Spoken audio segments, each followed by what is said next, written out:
রাতের বেলা শোয়ার আগে পড়বেন 33 বার সুবহানাল্লাহ, 33 বার আলহামদুলিল্লাহ এবং 34 বার আল্লাহু আকবার। আল্লাহর পক্ষ থেকে আপনার শরীরে শক্তি আসবে। এটা যারা নিয়মিত আমল করে আল্লাহর পক্ষ থেকে তাদের শরীরে শক্তি আসে। হ্যাঁ, কারণ এইটা রাসূল সাল্লাল্লাহু আলাইহি ওয়াসাল্লাম কাকে শিখিয়ে দিয়েছেন? তার মেয়ে ফাতিমা রাদিয়াল্লাহু আনহাকে। ফাতিমা রাদিয়াল্লাহু আনহা এবং আলী রাদিয়াল্লাহু আনহু তারা দুজন গিয়েছেন আল্লাহ রাসূলের দরবারে, গিয়ে বলেছেন আমাদেরকে একজন দাসী বা দাস দিন, বাসার অনেক কাজ আমরা করতে পারি না, লাগে না কাজের মানুষ। নবী সাল্লাল্লাহু আলাইহি ওয়াসাল্লাম বলছেন যে আমি কি তোমাদেরকে এমন কিছু শিখিয়ে দিব যেটা তোমাদের এই দাস দাসের অভাব পূরণ করে দিবে, প্রয়োজন হবে না? অবশ্যই শিখিয়ে দিন।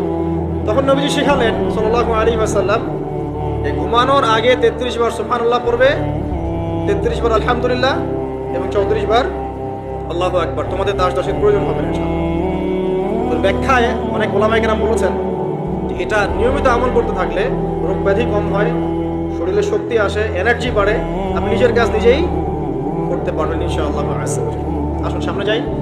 এরকম ঘুমানোর আরো বেশ কিছু আমল আছে, আমি অল্প কয়েকটা বললাম, এগুলোই করা শুরু করেন, আল্লাহ তৌফিক দান করুন। আর যদি পারেন ওযু করে ঘুমাতে পারলে আরো বেশি ভালো হয়। এবার আপনি ঘুমাচ্ছেন ডান কাত হয়ে, কি পড়বেন এই সময়? আল্লাহুম্মা বিসমিকা আমুতু ওয়া আহইয়া, আলহামদুলিল্লাহ, দোয়া সবার মুখস্থ আছে। এবার ঘুমান। এই যে ঘুমাচ্ছেন আপনি 3 ঘন্টা বা 4.5 ঘন্টা বা 6 ঘন্টা, আপনার এই পুরো ঘুমটা হবে ইবাদত ইনশাআল্লাহ।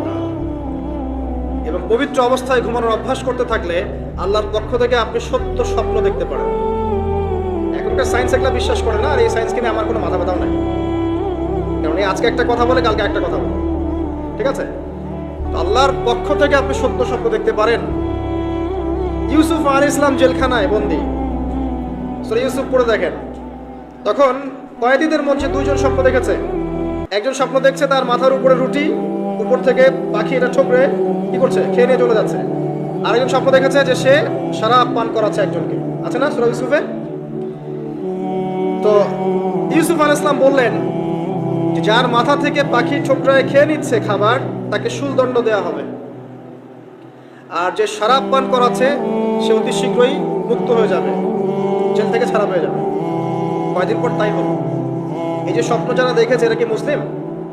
এই স্বপ্ন যারা দেখেছে এরা কিন্তু মুসলিম না। ইউসুফ আলাইহিস সালাম মুসলিম, তিনি আল্লাহর নবী, তিনি স্বপ্নের ব্যাখ্যা করছেন, কিন্তু এখানে একজন অমুসলিমের স্বপ্ন সত্য হয়েছে। একজন অমুসলিমকে আল্লাহ পাক স্বপ্ন দেখাতে পারেন, দলিল আছে কোরআনে। সত্য স্বপ্ন বলে একটা বিষয় আছে, যেটার জন্য অবশ্যই আল্লাহর পক্ষ থেকে নূর দরকার, স্বচ্ছ একটা মন দরকার, কলবুন সালিম দরকার, বেশি বেশি আমল দরকার, হ্যাঁ, আধ্যাত্মিকত্ব দরকার, আল্লাহর মারিফত দরকার। তারপরে ইনশাআল্লাহ সত্য স্বপ্নের প্রশ্ন আসবে।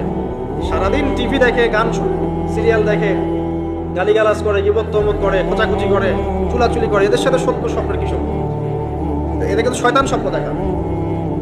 কথা বুঝতে পারছেন না? ফজরের নামাজের পরে নবী সাল্লাল্লাহু আলাইহি ওয়াসাল্লাম বসে থাকতেন, সাহাবীরা তাকে বলতেন কে কোন স্বপ্ন দেখেছেন, তিনি বলতেন, এবং তিনি স্বপ্নের ব্যাখ্যা ইন্টারপ্রিটেশন করতেন যে এটা এমন, এটা এমন।